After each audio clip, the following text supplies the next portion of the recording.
Hello friends, कैसे हैं। मैं हूं मीना। हमारे यूट्यूब चैनल पे आप सभी का स्वागत है।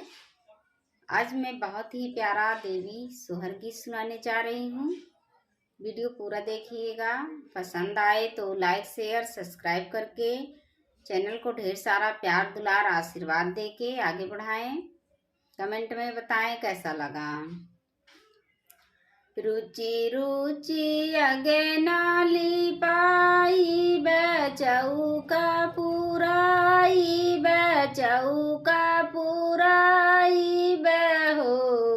साखी गंगा जल से कलशा भराई आजू घरे मैया यही है हो।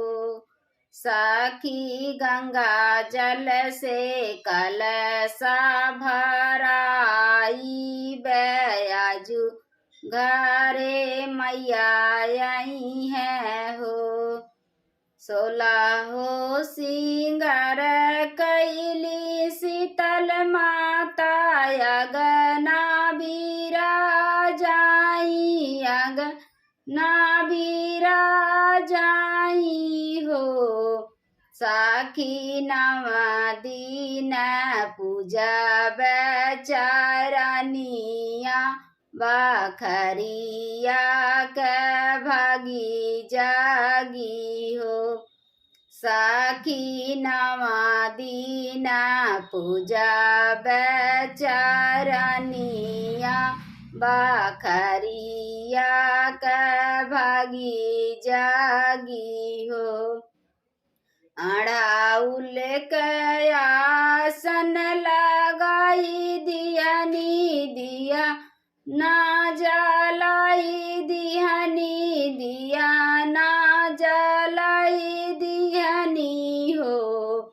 साखी महा महा महा केला हो मिया बिराज दुर्गा हमरे घरे हो। साखी महा महा महा केला हो मिया बिराज दुर्गा हमरे घरे हो। सोने के थरिया में फल फूल आछत जुटाई दिहनी आछत जुटाई दिहनी हो। साखी हलवा पूड़ी भोगावा लगाई दिहली बिराज दुर्गा हमरे घरे हो। साखी हलवा पूड़ी भोगावा लगाई दिहली बिराज दुर्गा हमरे घरे हो।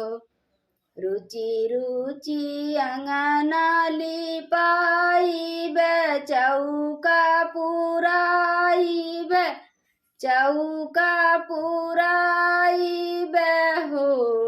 साखी गंगा जल से कलशा भराई आजू घरे मैया यही है हो।